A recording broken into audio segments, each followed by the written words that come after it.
समय का दुरुपयोग करने वाली व्यक्ति नरक और निगोद की यात्रा भी करने चली गई, त्रंच गति में उलझ गई, और सदुपयोग करने वाले देव गति को प्राप्त हो गए, परंपरा से मोक्ष को प्राप्त भी कर लेंगे। तो महानुभाव, समय का दुरुपयोग नहीं करना, टाइम पास मत करो। एक समय भी मिलता है, आप अकेले बैठे हो आंख बंद करके ओम नमः शिवाय, बस भगवान का स्मरण करो, चिंतन करो। कहीं भी आप जंगल में बैठ गए तो ये मत सोचो अरे मैं यहाँ फंस गया, क्या करूँ, उसकी इंतजारी कर रहा हूँ, वो अभी नहीं आया, ऐसा नहीं कर रहा, ये लोग धोखेबाज होते हैं, ऐसे होते हैं। ये परिणाम करोगे तुम्हें पाप का असर होगा। और वजह अकेले बैठे हो, ये क्यों निंदा करे किसी की? मार्ग की निंदा करता है, कोई मौसम की निंदा करता है, कोई व्यक्ति की निंदा करता है, कोई किसी घटना की निंदा करता है, इससे तो मिलेगा क्या, ये बताओ। तुमने मौसम की निंदा कर दी, अरे ठंडी लग रही है भाई, कैसा क्या करें, भगवान ने कैसा मौसम बना दिया, थोड़ी धूप हो गई, हे भगवान क्या बताएं, इतनी गर्मी, मरे जा रहे गर्मी के मारे। बारिश हो गई, अरे भीग गए हम, तो लगता है बीमार न पड़ जाएं। रास्ता अरे सूखा है, धूल उड़ रही है, पानी गिर गया, अरे कीचड़ हो गया, क्या बताएं, हम तो परेशान है। पत्थर है, अरे गिट्टियों से पैर में लहूलुहान हो गए। और डामर रोड है, एक कोलता पिघलता है तो हमारे खून और सोखता है। जिसको निंदा करनी है तो निंदा करनी ही करनी है, और जिसको निंदा नहीं करनी तो नहीं करनी, प्रशंसा करनी है। जिसका जैसा नेचर है कौन बदल सकता है क्या? घी में चिकनाई है तो है, बालू में रुक्षता है तो है। घी रूखा नहीं हो सकता और बालू चिकनी नहीं हो सकती, क्या करें, उसका वैसा नेचर ही है, उसे कैसे बदलोगे तुम? अग्नि का स्वभाव यदि उष्णता है तो है, जल का शीतलता है तो है। इसीलिए अग्नि के संपर्क में जल आता है तो जल भी गर्म हो जाता है, और जल अग्नि पर गिर जाता है तो जल अग्नि को बुझा भी देता है। जिसका प्रभाव हो, अपना प्रभाव दोनों दिखाते हैं। स्टेशन पर एक लिस्ट लगी थी, टाइम टेबल, अमुक एक्सप्रेस इतने बजे आती है, अमुक गाड़ी इतने बजे आती है, अमुक इतने बजे आती है, सब लिखा था। कोई व्यक्ति स्टेशन में पहुंचा, बड़ा बुद्धिमान पढ़ा लिखा आप जैसा व्यक्ति, आप जैसा बुरा तो नहीं लगा, पढ़ा लिखा था, समझदार था। कोई ऐसी होता बेचारा अंगूठा टेक तो चुपचाप जाके बैठ जाता, कहीं भी इंतजारी करता ट्रेन की। उसने देखा समय सारणी में अमुक गाड़ी इतने बजे आती है, उतने टाइम हो गया, गाड़ी नहीं आई। स्टेशन मास्टर के पास गया, भाई साहब गाड़ी का टाइम तो ये है, गाड़ी नहीं आई। बोले आ जाएगी। बोले इसमें टाइम ये लिखा है समय सारणी में। बोले हाँ ठीक लिखा है, तो गाड़ी क्यों नहीं आई? बोले आ जाएगी। तो समय सारणी को अलग करो, जब गाड़ी टाइम पर नहीं आती इसे अलग करो। बोले नहीं, समय लिखना जरूरी है, कभी गाड़ी लेट अवेलेबल भी हो जाती है। क्यों होती है? यदि लेट होती है तो लिखा क्यों समय यहाँ पर? बोले भाई देखो आपकी बातों का उत्तर तो कुछ नहीं है, तो ये शिकायत करनी है तो करनी है। यदि गाड़ी समय पर आ गई तो तू पूछेगा ये प्रतीक्षालय क्यों बनाई है? जब गाड़ी समय पर ही आती है तो ये क्यों बनाई? तो जिसको यदि दूसरे वे में लेना है, अदरवाइज कोई लेता है तो उसको तो वैसे ही लगता है। इसी तरह जैसे कई व्यक्ति रास्ते में जाते हैं, किसी किसी व्यक्ति आदत होती है, अच्छा खासा व्यक्ति भी पूजा पाठ कर रहा हो, इसका कोई काम नहीं है, सुबह से आके बैठ गया। चर्चा करेंगे कि भैया तेरा गोदाम बंद कर दिया तूने क्या? तू जब देखो तो हमारे पास दिखाई देते, भक्तामृत की क्लास में, कभी वाचना में, कभी आहारचर्या में। कहीं का विचार है साधु बनने, बाबा बनने का? अब उनको समझा बाबा बनने क्या बनने, उन्हें चिंता हो रही, उनके पेट में दर्द हो रहा है और नहीं आया, काय को जैन मंत्र आता नहीं है, हमारे पास जाता नहीं है, हमने तो तुमको देखो नहीं थे। बात ये कि तुम उसके अनुसार चलो। मंदिर में आ रहा है तो भी पेट में दर्द हो रहा, चौका लगा रहा तो पेट में दर्द हो गया। चौके में साधु पहुंच गई, भैया तेरे यहाँ तो बहुत साधु आ रहे हैं, बहुत साधु आ रहे हैं, और नहीं आए, ले तेरा कोई आ ही नहीं रहा, कहीं को चौका लगा रहा हो। मुश्किल तो ये है कि बेचारे का जीना मुश्किल कर दिया। तो कुछ व्यक्तियों का ऐसा नेचर ही हो जाता है, उन्हें बुराई निकालनी तो निकालनी। तो समय का दुरुपयोग नहीं करना, समय का सदुपयोग करना। आयुर्वृद्धि श्वेतकर्षम हितम काल स्नेहम, ये काल के माध्यम से ही आयु की वृद्धि होती है, और आयु कर्म के निषेध क्षीण होते हैं काल के कारण। काल व्यतीत हो रहा है, काल व्यतीत हो रहा है, खुश हो रहे, वाह इतना काल व्यतीत हो गया। वांक्षिताम धनाविष्टम जीता सुतराम धनम, वह व्यक्ति सोच रहा है कि और ज़्यादा समय व्यतीत हो जाए तो धननाम इष्टम, जो धनी व्यक्ति है वह सोचता मेरे पास बहुत पैसा हो जाएगा, बहुत पैसा हो जाएगा। ये नहीं सोचता, ये काल व्यतीत होगा तो मेरा शरीर ही नष्ट हो जाएगा, पैसे का मैं क्या करूँगा। कोई व्यक्ति कहता है कि भाई साहब आप मुझे पैसा उधार दे दो, 1 साल के लिए देते हो तो मैं आपको 5% ब्याज दूंगा, 5 साल के लिए देते हो 10% ब्याज दूंगा, यदि 20 साल के लिए देते हो तो 20% ब्याज, यदि आप 50 साल के लिए देते हो तो 50%, यदि आप 100 साल के लिए देते हो तो मैं आपको 100% ब्याज दूंगा। यानी प्रति महीना 100 रुपये की ब्याज के हिसाब से, किंतु दूंगा ब्याज लास्ट में। ऐसा नहीं हर महीने तो मेरे पास आ जाता अदा करने के लिए, लास्ट में ही दूंगा। तो जो लोभी होगा तो कहेगा अच्छी बात है 100% की ब्याज आ रही है, वो कहेगा जब तक तुम जियोगे क्या, मैं मूल खा करके आराम से बैठूंगा। तो जो व्यक्ति लोभी होता है वह कहता है चलो ब्याज पे दे दिया, वो कहता है नहीं भैया जो वर्तमान काल में है उसका सही सदुपयोग करो, भविष्य के लिए हमारा भगवान सो नहीं गया, हमारा भाग्य सो नहीं गया, कल का कल और मिलेगा। आज का है जिसने आज अपनी वस्तु का सदुपयोग नहीं किया कल भी सदुपयोग कर नहीं पाएगा। इसलिए आज का सबसे बेस्ट डे कौन सा है? Today is best day, today is the best day. कोई कहेगा यस्टरडे, कोई कहेगा टुमारो, कोई कहेगा संडे मंडे ट्यूजडे, कोई डे अच्छा नहीं है, सबसे बेस्ट डे दी है तो today is the best day. इससे अच्छा दिन तो कोई हो ही नहीं सकता। क्यों? कल का दिन निकल गया उसका तुम कुछ कर नहीं सकते, अब क्या करोगे? कल का दिन आया नहीं उसका क्या करोगे?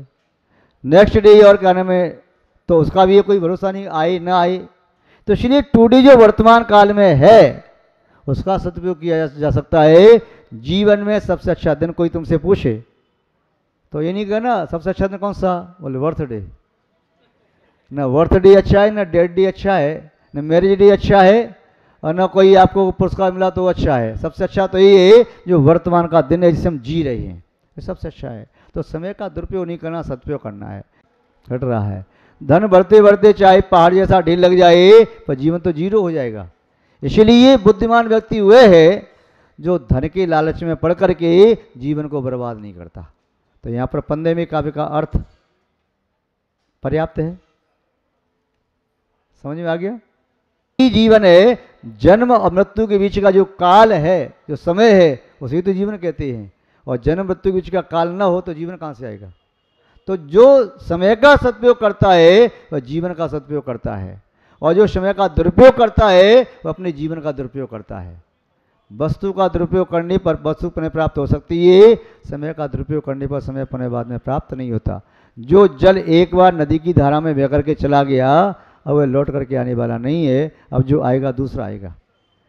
कोई भी व्यक्ति एक नदी में 2 बार खड़ा नहीं हो सकता। किसी शास्त्रकार ने लिखा एक व्यक्ति एक नदी में 2 बार खड़ा नहीं हो सकता। बोले क्यों? जो पहली बार खड़ा हुआ फिर निकल के द्वारा जाएगा, तब तक वो पानी नदी का तो आगे पहुंच गया, और दूसरा पानी आ गया, वो नदी दूसरी हो गई, जल ही चेंज हो गया। तो एक समय में एक क्रिया, आपका ये जीवन है, इसका चाहे दुरुपयोग कर लो चाहे सदुपयोग कर लो, एक ही किया जा सकता है, द्वारा इसका फिर प्रयोग नहीं कर पाओगे। तो समय का दुरुपयोग करने वाला व्यक्ति निस्संदेह अपने जीवन के साथ खिलवाड़ करता है, अपने जीवन का ही दुरुपयोग करता है। और जिसके पास समय का सदुपयोग करने की कला है वह सम्राटों का सम्राट है। दुनिया उसे स्मरण करती है, वह कोई भी मन में संकल्प करे उसका हौसला बुलंद होता है और वह उस सफलता को प्राप्त करने में समर्थ भी होता है।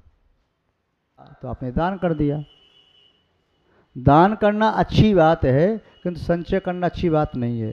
एक व्यक्ति कहता है मेरे पास महाराज जी कुछ भी नहीं है, मैं तो गरीब हूँ, ऐसा आशीर्वाद दे दो मैं धन कमाऊँ फिर दान करूँगा फिर पुण्य कमाऊँगा। तो आचार्य महोदय कह रहे हैं भैया ये तुम्हारी सोच ही गलत है। पहले तुम धन कमाओगे, आरंभ करोगे, पाप करोगे, फिर तुम उस पाप को धोने के लिए दान करोगे।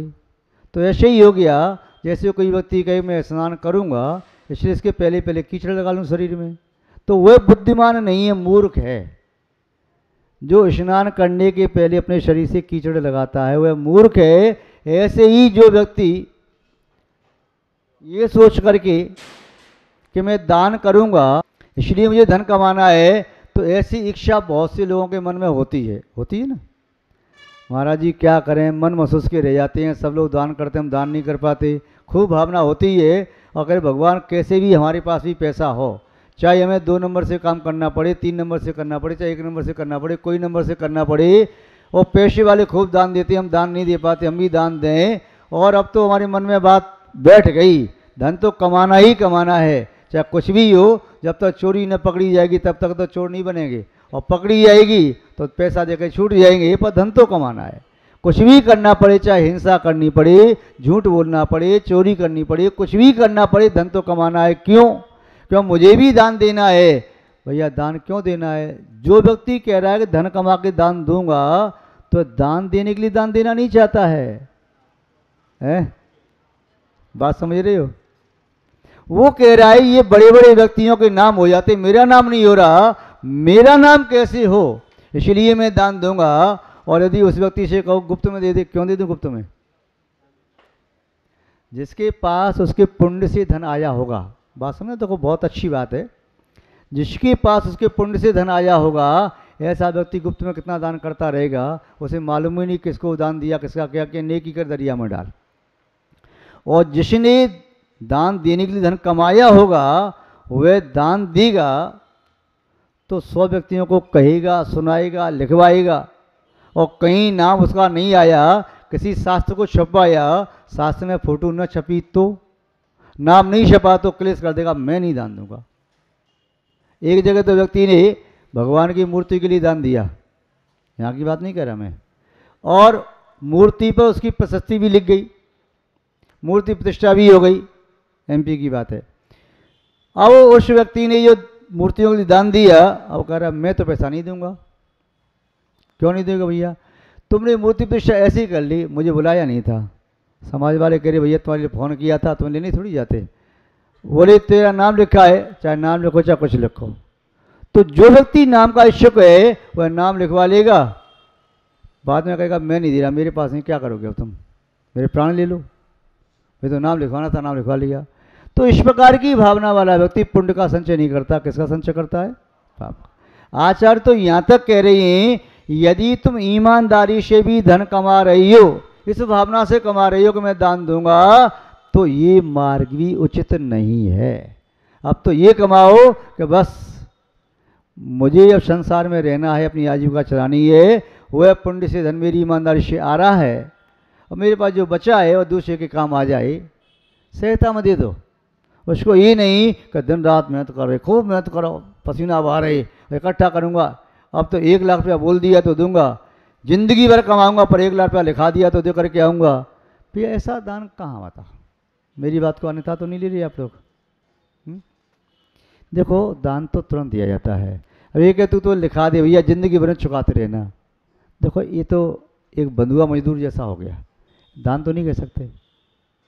मैं किसी पर व्यंग नहीं कर रहा, टोंटे नहीं कर रहा, मैं सहायता की बात कह रहा हूँ। तो कल कोई व्यक्ति चर्चा करे मारा किसी पर, कहते नहीं रहे। सहायता में ये होता है कि व्यक्ति के पास जो चीज़ है उसने दे दी, उसका लाभ उसे मिला। आचार्य उमा स्वामी महाराज तत्वदर्शन में लिखा है कि दान की परिभाषा देते हुए,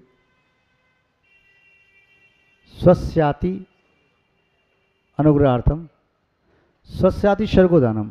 कैसे अनुग्रह? स्वपर के अनुग्रह के लिए, स्व अनुग्रह पर अनुग्रह। तुमने जो वस्तु का त्याग किया उससे तुम्हारा मोह ममत्व दूर हुआ, तुम्हारा हित हुआ, शांति मिली, सामने वाले की काम वस्तु आ गई तो दान हो गया। दान में और त्याग में थोड़ा सा अंतर है। त्याग में वस्तु छोड़ दी जाती है, उस वस्तु का क्या हुआ मुड़ करके देखा नहीं जाता, और दान में ही देखा जाता है कि हमारी वस्तु का सही सदुपयोग हो रहा है कि नहीं हो रहा। यदि आपने कोई वस्तु दी, सामने वाला तुम्हारी आंखों के सामने देखते देखते वस्तु का दुरुपयोग करे तो आपको पाप लगेगा। आपके हाथ में लाठी थी, आपने देखा ये वृद्ध पुरुष आ रहा है, चल नहीं पा रहा, आपने लाठी दे दी, भैया मेरी लाठी ले लो, सारा लेकर के। और उस लाठी से, वृद्ध तो नहीं था, युवा था, उसने अपना कपड़ा उतारा और सामने खड़ा हो गया, 2 लाठी तुम्हें मारी, 4 लोग और थे तुम्हारे साथ, उन्होंने लाठी मारी, बिछा दिया, और तुम्हें क्या लग रहा है कि लाठी देके पुण्य मिल गया? क्या मिला? उसने दुरुपयोग किया। तो बात ये है कि दान ऐसे दो जिस चीज़ का, इसलिए दान की वस्तु, दान की योग्य वस्तु उसी का दान दिया जाता है। कोई छुरी कटारी का दान दे दे, जहर का दान दे दे, ये मैंने तो जहर दिया दान में, जैसे लोग मरे खूब। ये दान नहीं होता है। दान क्या है? उचित वस्तु का होता है, उचित समय पर होता है, उचित व्यक्ति को होता है, उचित व्यक्ति द्वारा दिया जाता है, उचित भावना से दिया जाता है, वो दान है। और त्याग में तो संपत्ति है, ये संपत्ति मेरी प्राण न ले ले, जंगल में फंस गए, बदमाश आ रहे हैं, लेके पोटली कुएं में डाल दी, फेंक के चले आए, ठीक है प्राण तो बच गए कम से कम। और सामने से बदमाशों ने पकड़ लिया, क्या है? कुछ नहीं है, देख नहीं रहे मेरे पास, तो क्या है? कोई शेठ यहाँ से आ रहा था, पीछे तो पीछे आ रहा होगा, पीछे जाए, वो बच गया, प्राण बच गए कम से कम, वो छोड़ के आ गया, जो होगा सो होता रहे। तो त्याग में तो जब साधु भी त्याग करता है, विरक्त होता है संसार से भोगों से, तो त्याग करके चला गया, पीछे मुड़ के नहीं देखा। और जब दान देता है तो दान में भक्ति का भाव होता है, दान में पात्रता देखी जाती है, दान में उसकी योग्यता देखी जाती है, दान में भावना अच्छी होती है। और त्याग में तो जो वस्तु आपने छोड़ दी तो छोड़ दी। कोई चीज़ आपने जैसे माना के भार आपके ऊपर रखा था, पत्थर ढो रहे थे आप, आपको उसे कह दिया तो कनक पास आने से सोना निकलेगा, बड़े उत्साह से लेके जा रहे थे। बाद में किसी ने कहा पागल क्यों बन रहा है, पत्थर है पत्थर, कुछ नहीं इसमें, देख मेरे पास ऐसे पत्थर थे और ये मैंने सब फेंक दिए, मुझे ज्ञान आ गया कि नहीं है। जब ज्ञान होता है तो त्याग तुरंत हो जाता, छोड़ दिया जाता। उस पत्थर का क्या हुआ, किसने उठाया किसने नहीं उठाया कोई बात नहीं, पर दान दिया जाता है तो सोचता हुआ वस्तु कहाँ जा रही, किसके पास जा रही, उसका सदुपयोग कर रहा, दुरुपयोग करे। तो यहाँ पर बात इतनी सी बता रहे महाराज कि त्याग करना श्रेष्ठ है, हितकारक है, कल्याणकारक है। त्याग करो, दान दो, अच्छी बात है, किंतु जो है उसमें से दो। ऐसा नहीं मैं तो दान दे करके दानवीर बनूंगा भैया, पर कैसे दान दूंगा? चुपके से जाऊंगा, सामने वाले के घर से चोरी करके ले आऊंगा, पर यहाँ पर खैरात बांटूंगा, दान दूंगा, मैं दानवीर बन गया। अब चोरी करके दान दे रहा है, धन कमा करके दान दे रहा है, पाप करके दान दे रहा है, तो उस पाप को धो भी नहीं पाएगा दान से। इसलिए संहिता में जो आए उसमें से देगा तो एक बस पैसे का दान भी 1 करोड़ के बराबर हो जाएगा। किंतु वर्तमान काल में अधिकांश व्यक्तियों की मेंटलिटी ये है कि ज़्यादा कमाओ और ज़्यादा दो, कम कमाओगे तो कम दान दे पाओगे।